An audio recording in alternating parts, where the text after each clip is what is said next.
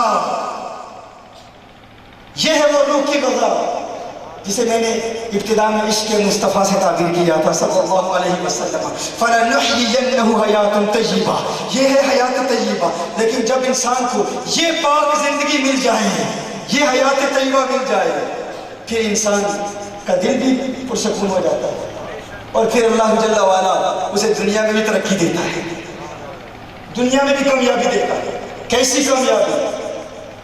حضور اکرم صلی اللہ علیہ وسلم سے جب آپ کا دل وابستہ ہو گیا، اب حضور کی تعلیمات کے ذریعے آپ اپنی پریکٹیکل زندگی میں بھی کامیابی حاصل کر سکتے ہیں، عملی زندگی میں بھی کامیابی حاصل کر سکتے ہیں.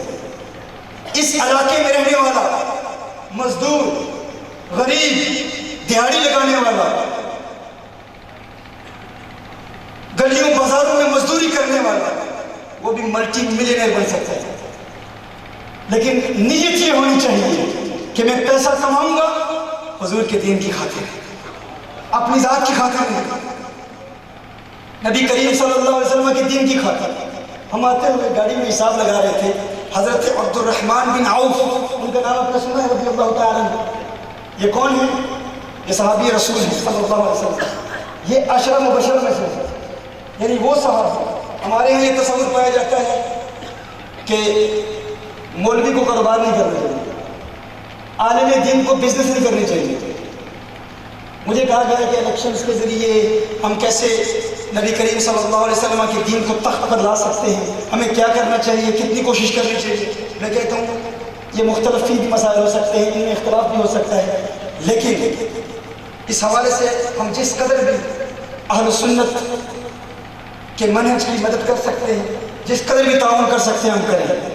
اور بالخصوص جب قیادت مخلص ہو، جب سنسیئر لوگ، مخلص لوگ قیادت کر رہے ہیں، جنہیں دولت، مال، عزت، شہرت کی غرض نہ ہو، جن کی ایک ہی غرض ہو. اب سمجھ رہے ہیں میں کیا کہہ رہا ہوں؟ جو فقط اللہ کے دین کی خاطر، نبی کریم صلی اللہ علیہ وسلم کی تعلیمات کی خاطر دین اسلام کو تخت پر لانے کا اعلان کرتے ہیں، اگر وہ مخلصین ہوں تو ان کے مزاج میں سختی بھی ہو تو ہم برداشت کر لیں گے. بھائی وہ بابا گالیاں بھی دیتا ہوں میں پرواہ نہیں ہے تو مخلص نہیں، ہے تو مخلص نہیں. ہاں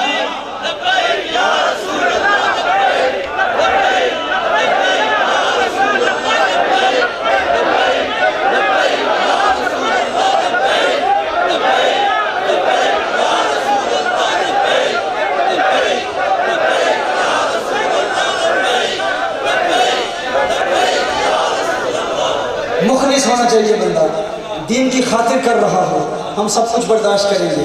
بہت سارے لوگ میرے پاس آئے، بڑی بڑی قیادتیں، بڑے بڑے علماء، بڑے بڑے شیوخ، کہ آپ انگلینڈ میں رہتے ہیں، آپ کے اپنے معاملات بھی ہوں گے، آپ کیوں اس طرح اعلان کرتے ہیں، آپ اس بندے کا نام کیوں لیتے ہیں، آپ ہمارے علاقائی معاملات کو نہیں سمجھتے، یہاں پر کیا کیا ایشوز ہیں.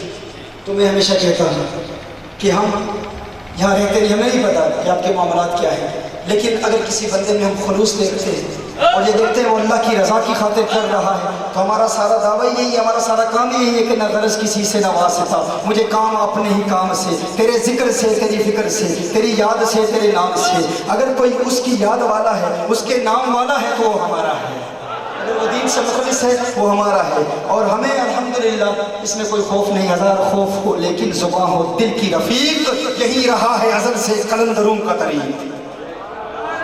اگر ایسے لوگ دین کے لیے کام کر رہے ہیں، ان کا تعاون کریں، ان کے ساتھ تعاون کریں، ان کی مدد کریں. اور آپ ان کی مدد نہیں کر رہے ہیں، آپ اپنی آخرت سنوار رہے ہیں. ان لوگوں کو تو کسی چیز کی ضرورت نہیں ہے، وہ تو بیٹھے ہوئے کہ ہم گردنیں کٹوانے کے لیے تیار ہیں، ہمیں پرواہ نہیں ہے. آپ جو کچھ کر رہے ہیں اپنی آخرت کے لیے کر رہے ہیں. میں یہ عرض کر رہا تھا کہ یہ مختلف طریقے ہیں. ایک اہم طریقہ جو اس وقت ہم مختلف کالجز، یونیورسٹیز کے اسٹوڈنٹس اور گلیوں بازاروں سے لے کر سو کالڈ جو ایلیٹ کلاس ہے ان تک بھی یہ پیغام پہنچانا چاہ رہے ہیں کہ آپ نبی کریم صلی اللہ علیہ وآلہ وسلم کی تعلیمات کے ذریعے ہر بندہ کوشش کرے کہ کوئی کاروبار شروع کرے، کوئی بزنس شروع کرے. اب عالم دین ہیں تو اپنا سائڈ بزنس لازمی شروع کرے. امام اعظم ابو حنیفہ سے بڑا تاجر کون تھا؟ ہمارے اس کو معیوب سمجھا جاتا ہے، ہمارے مولوی اور بزنس مین یہ کیسے ہو سکتا ہے؟ سیدنا عبد الرحمن بن عوف رضی اللہ تعالیٰ عنہ جب ان کا انتقال ہوا تو آپ جانتے ہیں ان کے پاس کتنی رقم تھی؟ 3 ارب دینار. 3 ارب دینار، اتنے مالدار. اور یہ دینار، ایک دینار 4.5 ماشے کا ہوتا ہے. یہ گولڈ سونے کے کوئنز ہیں، سونے کی سکے. ہم حساب کر رہے تھے کہ 4.5 ماشے سے آتے ہوئے کہ کتنی رقم بنتی ہے. تو یہ تقریباً 32 سنکھ روپیہ، یہ کھرب سے آگے، یعنی 32 کھرب پاؤنڈز. 32 کھرب پاؤنڈز انگلینڈ کے پاؤنڈ. ابھی اس وقت دنیا میں شاید ہی کوئی اتنا مالدار اس دور میں ہو. عبد الرحمن بن عوف رضی اللہ تعالیٰ عنہ اس دور میں اتنے دولت مند تھے، لیکن وہ دین کو بیچتے نہیں تھے، وہ خوددار تھے. وہ سیدنا فاروق اعظم رضی اللہ تعالیٰ عنہ نے ارشاد فرمایا، ہے مسلمانوں اگر تم نے تجارت کو چھوڑ دیا، ہے مسلمانوں، ہمارے یہاں یہ نہیں ہے، بہت بڑا ایشو ہے. ہم جس بچے سے بات کرتے ہیں یا کالجز یونیورسٹیز کے اسٹوڈنٹ سے بات کرتے ہیں، کوئی MBA کا اسٹوڈنٹ ہے، کوئی ماسٹرز کر رہا ہے، جو بھی اسٹوڈنٹس ہیں ان سے پوچھتے ہیں آپ مستقبل میں کیا کرنا چاہتے ہیں؟ نوکری کرنا چاہتے ہیں. ہر بندہ نوکری کرنا چاہتا ہے، کوئی مینجمنٹ میں، کوئی الیکٹرانکس میں، کوئی میڈیا میں. ہر بندے کی خواہش ہے. اگر آپ ویسٹرن دنیا میں چلے جائیں، جس یونیورسٹی کے اسٹوڈنٹ سے آپ بات کریں گے 80-90% ہر بندہ یہی جواب دے گا کہ میں کوئی کاروبار کرنا چاہتا ہوں، میں کوئی بزنس کرنا چاہتا ہوں. تو محترم ہے اس حوالے سے میں اس کو اب کبھی احساس کمتری کا شکار ہوں. آپ جس عمر میں بھی، جس ملک میں رہتے ہیں، جس شہر میں، گاؤں میں، دیہات میں رہتے ہیں، نبی کریم صلی اللہ علیہ وسلم کی محبت کے تقاضوں پر عمل کرتے ہوئے سب سے پہلے آپ کا روح، آپ کی روح کونین کے والی صلی اللہ علیہ وسلم کے قریب ہو، اور پھر حضور اکرم صلی اللہ علیہ وسلم کی تعلیمات کے ذریعے آپ بزنس شروع کریں، کاروبار شروع کریں. اس حوالے سے ہمارے جو لیکچرز ہیں، حضور اکرم صلی اللہ علیہ وسلم کی تعلیمات کی روشنی میں ایک انسان بہترین کامیاب ترین بزنس مین کیسے بن سکتا ہے، کاروبار کی دنیا میں کامیابی کیسے حاصل کر سکتا ہے. آپ ان لیکچرز کو سنیں، تفصیلی لیکچرز، آپ حیران ہو جائیں گے کہ وہ شخص جس کے پاس بینک میں 20,000 روپیہ ہے، وہ شخص ملٹی ملینئر کیسے بنے، صرف حضور کی تعلیمات کے ذریعے. نبی کریم صلی اللہ علیہ وسلم نے زندگی کے ہر شعبے میں ہماری رہنمائی فرمائی. اس حوالے سے فاروق اعظم رضی اللہ تعالیٰ عنہ کا ایک قول یاد رکھیے گا. فاروق اعظم نے فرمایا، ہے مسلمانوں اگر تم نے تجارت کو چھوڑ دیا تو تمہارے مرد کافروں کی غلامی کریں گے اور تمہاری عورتیں کافر عورتوں کی غلامی کریں گے. آج آپ دیکھیں پورے پاکستان میں، پاکستان کی ایک بھی ملٹی نیشنل کمپنی نہیں ہے. ہندوستان کی کتنی ملٹی نیشنل کمپنیز ہیں، امریکہ کی کتنی ملٹی نیشنل کمپنیز ہیں ہمارے پورے وطن میں. اور آپ کو پتا ہے ویسٹرن دنیا میں، باہر کے ممالک میں سب سے بڑا المیہ یہ کہ وہاں نوجوان کم ہیں، وہاں ینگسٹرز بہت کم ہیں. پاکستان میں 50% لوگوں کی عمر 25 سے کم ہے، 25 سے کم ہے. میں یہی کہتا ہوں الحمدللہ آج پوری دنیا میں ہم دین اسلام کے لیے کام کر رہے ہیں. علماء سے بھی یہی ہے، نعت خوانوں سے بھی یہی کرتا ہوں، اسکالر سے بھی ہم خدمت لینا جائز سمجھتے ہیں. تقاریر بیانات کی خدمت ہم خود نہیں لیتے، ہم نے اپنے اوپر اس کو حرام رکھا ہوا. ہم جہاں بھی جاتے ہیں الحمدللہ اس حوالے سے ہم بہت واضح کلیئر، کبھی بھی کسی مرید سے نہ شیخ نہیں لیتے ہیں نہ خدمت لیتے ہیں، لیکن اس کو حرام نہیں سمجھتے، جائز سمجھتے ہیں. لیکن میں یہ بھی کہتا ہوں جتنے بھی آپ احباب جو پیری مریدی کا جن کا سلسلہ ہے یا مریدین خدمت کرتے ہیں، نذرانے پیش کرتے ہیں، آپ ذرا اس کو بھی آزما کے دیکھیں. میں نے اس ایک بڑی کانفرنس میں بڑے بڑے افسروں کو بھی یہی کہا، میں نے کہا یار جتنی خدمتیں لے چکے آپ ان کو بند کر دو، اب نعت پڑھو فقط حد سرکار کے ساتھ، فقط نبی کریم صلی اللہ علیہ وسلم کے لیے. اور میں تمہیں طریقہ بتاتا ہوں، جتنا پیسہ تمہارے پاس ہے تم اس کو استعمال کرو بہترین بزنس مین بننے کے لیے، اور آپ کاروبار کی دنیا میں ترقی حاصل کرو. اور اتنا سمپل طریقہ آج اس محفل میں نبی کریم صلی اللہ علیہ وسلم کی تعلیمات کی روشنی میں 4 پوائنٹس آپ کو تحفتاً دیتا ہوں، کیونکہ مجھے کہا تھا انہوں نے کہ عالم اسلام کے حوالے سے، مسلمانوں کے مستقبل کے حوالے سے کوئی بات ہے، اس پر میرے تفصیلی لیکچرز ہیں، پوری دنیا میں کیا ہو رہا ہے، مسلمانوں پر کیا ظلم ہو رہا ہے، اس پر میرے بہت لیکچرز ہیں، لیکن وہ باتیں میں آپ کو وہ بات بتاؤں جو آپ کی عملی زندگی میں مدد کر سکے۔ آپ ہمارے ساتھ رابطہ کرتے ہیں، کوئی ورد دیں، وظیفہ دیں، بندش ہے، رکاوٹ ہے، ہرڈلز ہے، آبسٹیکلز ہے، کسی نے جادو کر دیا ہے، کوئی جاہل عامل آپ کو گمراہ کرے ہو گئے، فلاں کی وجہ سے وہ رکاوٹ ہے، ساری زندگی آپ اسی پر برباد کر دیتے ہیں کہ وہ رکاوٹ دور ہی نہیں ہوتی اور آپ کی زندگی ختم ہو جاتی ہے۔ تو کیوں نہ آپ کو نبی کریم صلی اللہ علیہ وسلم کی تعلیمات کی روشنی میں 4 ایسے پوائنٹس بتا دوں، اگر آپ ان پر عمل کریں گے انشاءاللہ تعالیٰ آپ ایک کامیاب ترین شخص بنیں گے، یعنی آپ ترقی حاصل کر سکتے ہیں۔ پہلا پوائنٹ آپ اس کو یاد کر لیں، یہ 4 پوائنٹس ہیں۔ سب سے پہلے جانا کہاں ہے، جانا کہاں ہے۔ دوسرا جان کتنی ہے، پہلا پوائنٹ کیا ہے، جانا کہاں ہے، دوسرا جان کتنی ہے، تیسرا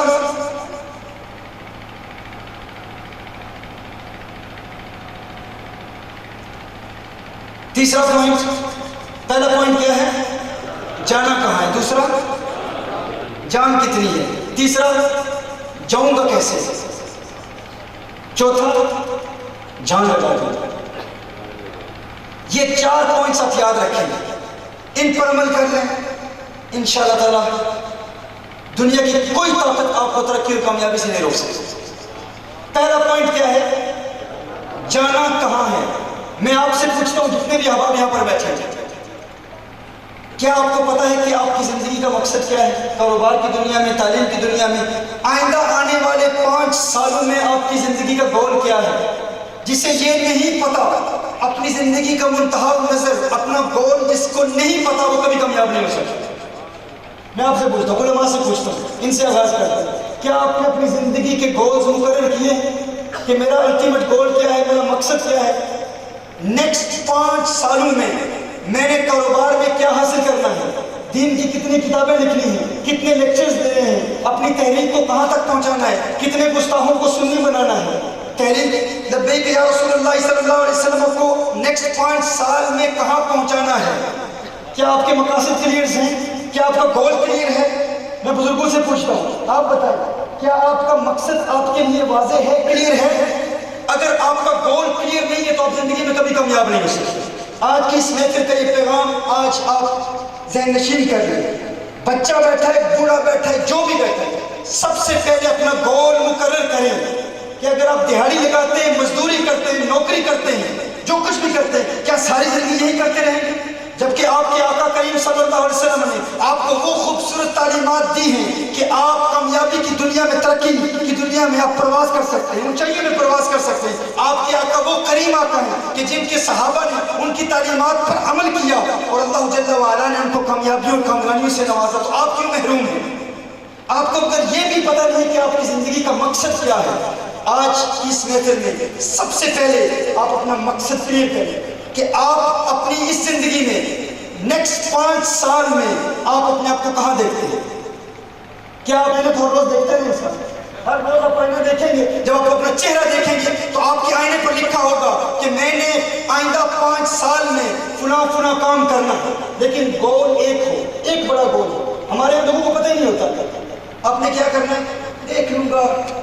یہ جو منتشر خیالی ہے، اس کی وجہ سے آپ کی وہ جو مقناطیسی فورس آف اٹریکشن ہے جس کے ذریعے آپ اپنے مقصد کو حاصل کر سکتے ہیں، وہ منتشر ہو جاتا ہے۔ ایک گول بنائیں، بڑا گول، بڑا مقصد، اور واضح کریں اس مقصد کو۔ اس کے لیے آپ کو فریش دماغ چاہیے، خالی ذہن چاہیے۔ آپ ہالیڈیز پر چلے جائیں، چھٹیوں پر چلے جائیں، 1 مہینہ لگا لیں، لیکن سب سے پہلے آپ اپنا گول واضح کریں کہ مجھے زندگی میں حاصل کیا کرنا ہے، اور گول حاصل کرنے کے لیے 5 سال مقرر کریں۔ نیکسٹ 5 سال میں نے کیا حاصل کرنا ہے، کاروبار میں کیا کرنا ہے، تعلیم میں کیا حاصل کرنا ہے، دنیا میں کیا حاصل کرنا ہے، دین میں کیا حاصل کرنا ہے۔ ایک واضح گول آپ بنا لیں اور وہ آپ کی استعداد کے مطابق ہو۔ یعنی اگر مثال کے طور پر آپ عالم دین ہیں، آپ کہیں میں نعت خوان بنوں گا، یعنی اگر آپ کی وہ فیلڈ نہیں ہے تو آپ غرارے کرتے رہیں، آواز بہتر بناتے رہیں، وہ آپ کی اسپیشلٹی نہیں ہے. سب سے پہلے آپ اپنی اسپیشلٹی دیکھیں کہ اللہ نے مجھے کس صلاحیت سے نوازا ہے, اس کو واضح کریں.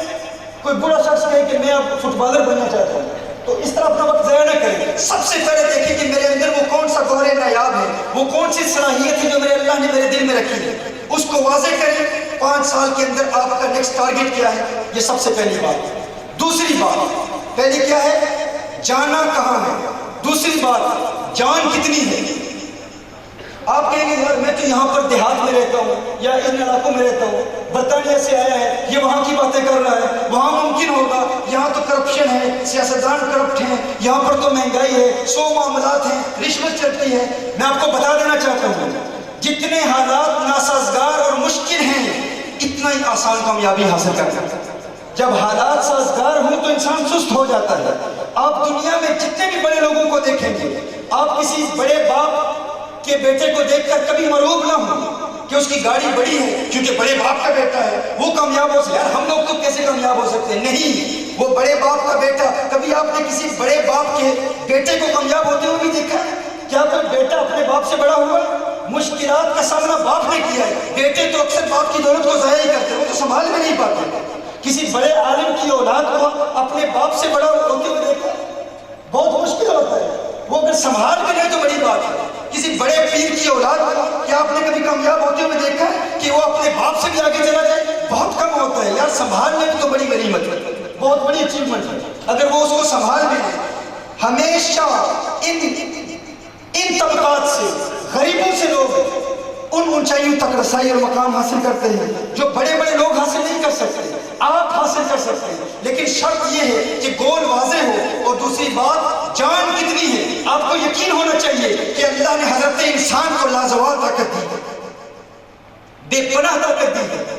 اس حوالے سے ایک واقعہ آپ کو بتاتا ہوں. یہ ایک امریکن غیر مسلم لڑکی ہے, 19 سال اس کی عمر تھی, 19 سال کی عمر, لیکن اس میں جذبہ تھا کہ میں دنیا میں کچھ حاصل کرنا چاہتا تھا, اور بے پناہ جذبہ تھا, بہت زیادہ جذبہ تھا. وہ کچھ بننا چاہتی تھی, سیلیبریٹی بننا چاہتی تھی, مشہور ہونا چاہتی تھی, بہت زیادہ جذبہ تھا. لیکن کیا ہوا, 19 سال کی عمر میں اسے فالج کا اٹیک ہوا, مفلوج ہو گئی, اور اس کی آنکھوں کی بینائی رہتی رہی, ساری آنکھیں بینائی تھی لیکن وہ مفلوج ہو گئی. پورا جسم اس کا مفلوج, نہ وہ ہاتھ ہلا سکتی تھی, نہ پاؤں ہلا سکتی تھی, نہ بول سکتی تھی, صرف ایک ہی کام کر سکتی تھی.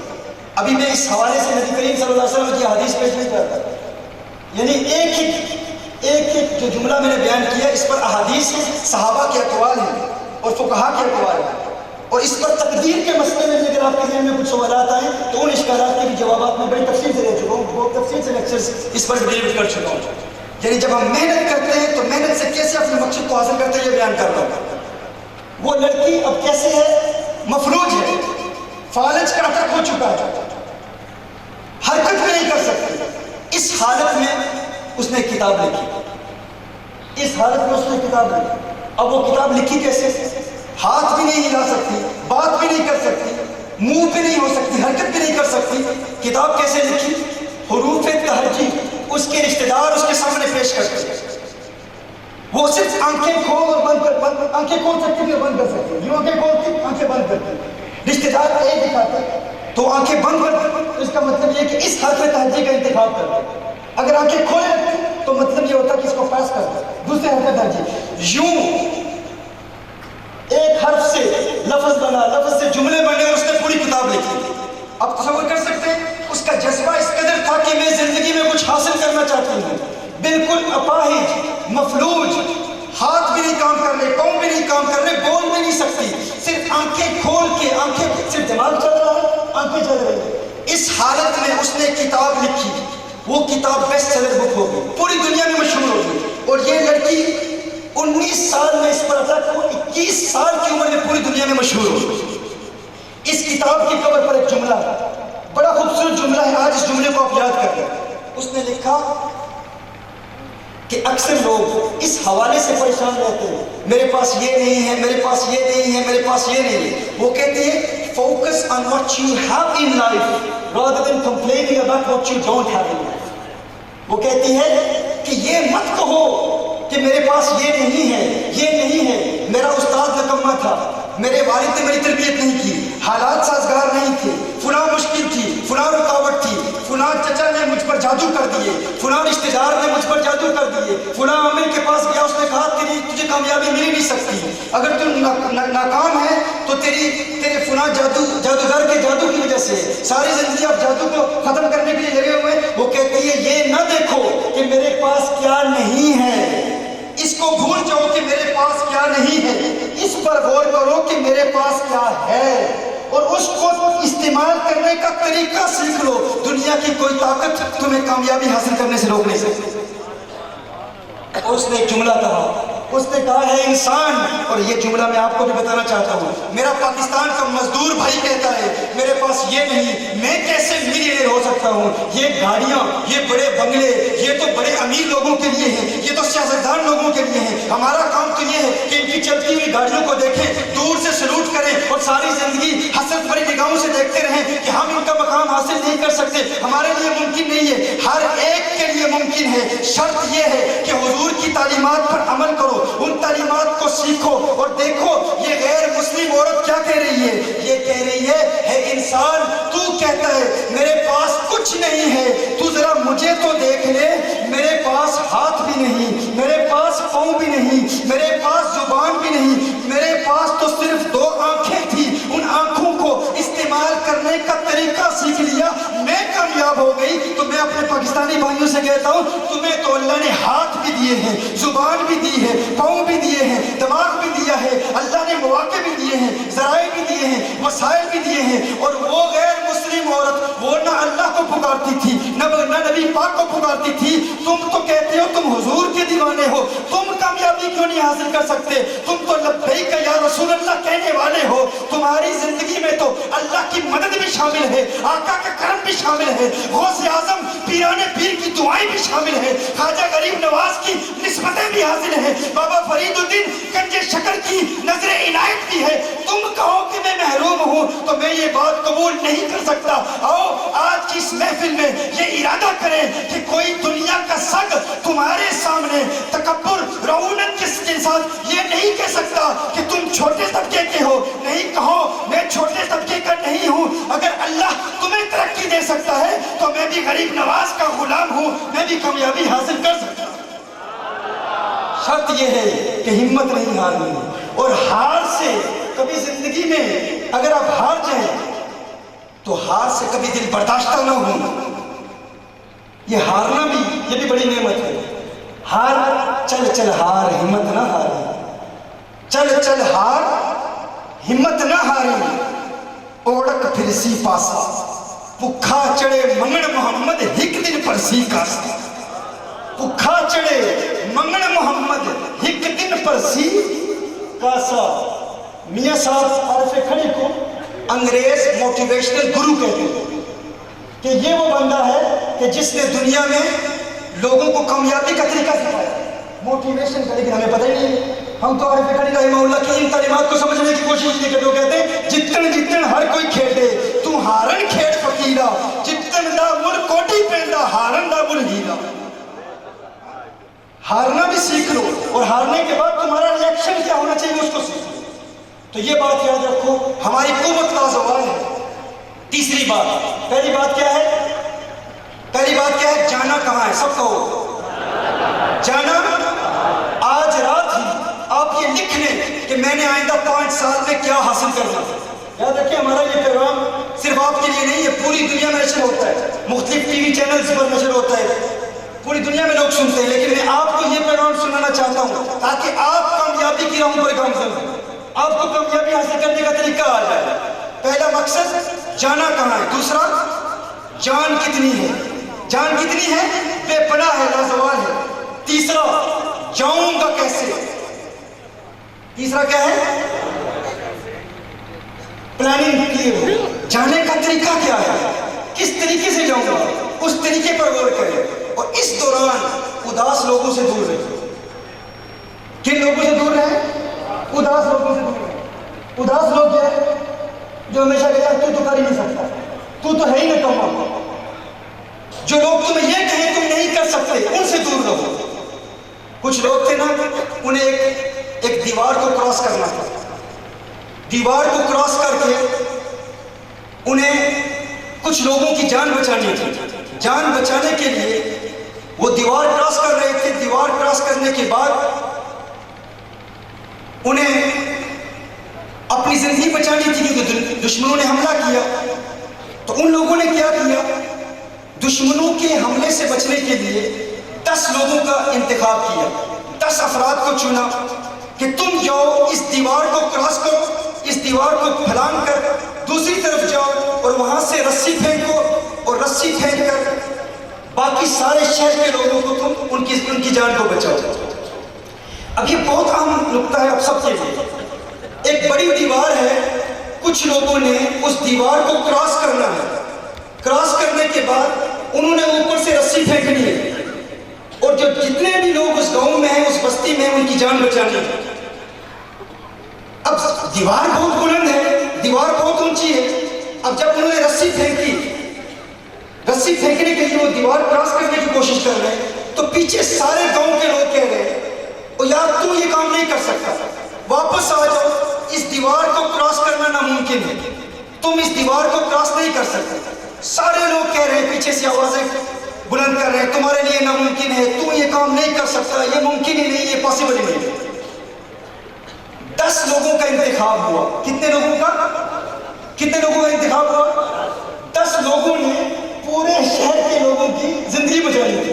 10 لوگوں نے پورے شہر کے لوگوں کی جان بچانی تھی کہ اگر وہ 10 لوگ اس دیوار کے اوپر چل جاتے, اوپر سے رسی پھینکتے, تو اس رسی سے ایک ایک کر کے وہ سارے لوگ اس دیوار کو کراس کریں گے اور ان کی جان بچے گی. اب ہوتا کیا ہے, پیچھے سے سارا شہر کہہ رہا ہے وہ نہ جاؤ, تم نہیں کر سکتے, یہ دیوار بہت بلند ہے, یہ دیوار بہت اونچی ہے, یہ تمہارے لیے ممکن ہی نہیں, یہ امپاسبل ہے, اتنی بلند دیوار کو تم کیسے کراس کرو گے. ان 10 افراد میں سے 9 زمین پر گر گئے.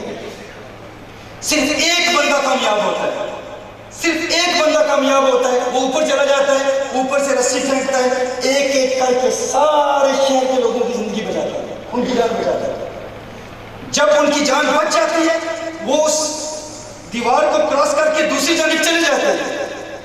جب دوسری جانب پہنچ جاتے ہیں تو سب اس کا شکریہ ادا کر رہے ہیں, تیرا بہت شکریہ, تیری بڑی مہربانی, تو نے ہماری جان بچایا, تو نے ہماری زندگی بچایا. وہ کوئی ریاکٹ نہیں کرتا, وہ کوئی جواب ہی نہیں دے رہا, بالکل انسان مسکرا رہا ہے, دیکھ رہا ہے. وہ کہہ رہے ہیں یار تیرا بہت شکریہ, تو نے ہماری جان بچایا. وہ جواب ہی نہیں دے رہا, بالکل ریاکٹ نہیں کر رہا, وہ دیکھ رہا ہے. میرے دوستوں, بہت سارے آپ میں ایسے ہونے چاہیے, ایسے ہونے چاہیے. پتہ ہے وہ کون تھا جس نے دیوار کراس کی, وہ کیوں نہیں جواب دے رہا تھا؟ 10 بندے دیوار کراس کرنے کی کوشش کر رہے ہیں, کوئی بھی کامیاب نہیں ہوا. دیوار بہت اونچی ہے, ایک بندہ کامیاب ہوا, اس نے سب کی جان بچا لی. لوگ کہہ رہے تیرا شکریہ, وہ جواب نہیں دے رہا. کیوں؟ وہ بہرا تھا. آپ بھی بہرے ہیں, آپ نے سمجھی نہیں میری بات. بہرے کو کیا کہتے ہیں آپ کی زبان میں؟ ڈورا. وہ ڈورا تھا, وہ بہرا تھا. وہ جو سن رہے تھے نا کہ تم نہیں کر سکتے, وہ سارے زمین پر گر گئے. جو بہرا تھا اس نے سنا ہی نہیں جو کہہ رہے تو نہیں کر سکتا. یار تو تے پاکستان کے دیہات میں پیدا ہوئے, تو ملٹی ملینئر کیسے بن سکتا ہے, تو پیسہ کیسے کما سکتا ہے, تو کامیاب کیسے ہو سکتا ہے, تو ڈاکٹر کیسے بن سکتا ہے, تو عالم کیسے بن سکتا ہے. یار تیرا باپ بھی غریب, تو بھی غریب, مزدوری تیری تقدیر میں ہے, تو ساری زندگی مزدوری کرتا رہے گا, تو کامیاب نہیں ہو سکتا. میں کہتا ہوں ایسے اداس لوگوں سے دور رہو جو تمہیں ہمیشہ حوصلہ شکنی کرتے ہیں, تمہارے حوصلے کو توڑتے ہیں. ایسے لوگوں سے دوری اختیار کر لو. اس بہرے شخص کی طرح ہو جاؤ. وہ بہرا تھا, 10 کراس کر رہے تھے, 9 جن کو آواز آ رہی تھی تو نہیں کر سکتا, وہ سارے زمین پر گرتے. وہ ایک جو بہرا تھا وہ کامیاب ہو گیا. میں کہتا ہوں جو تمہیں ہمیشہ کہتے ہیں تو نہیں کر سکتا, ان کی بات نہ سنو, کان بند کر دو. بلکہ لوگوں نے تو اپنے گھر میں لوگ رکھے ہوتے ہیں جو جب تھک جائے تو اس کی مالش کرتے ہیں. میں کہتا ہوں مالش کرنے کے لیے تو پیسے دے کر لوگ رکھتے ہو, تم ایسے مالشی بھی رکھ لو, کسی کو پیسہ دے کے گھر میں رکھ لو جو تمہیں صرف یہ کہیں ہر روز تو کر سکتا ہے, تو کر سکتا ہے, تو کر سکتا ہے, تو کامیاب ہو سکتا ہے. یہ مثبت سوچ ابن عربی رحمہ اللہ نے ہمیں دی ہے, یہ مثبت سوچ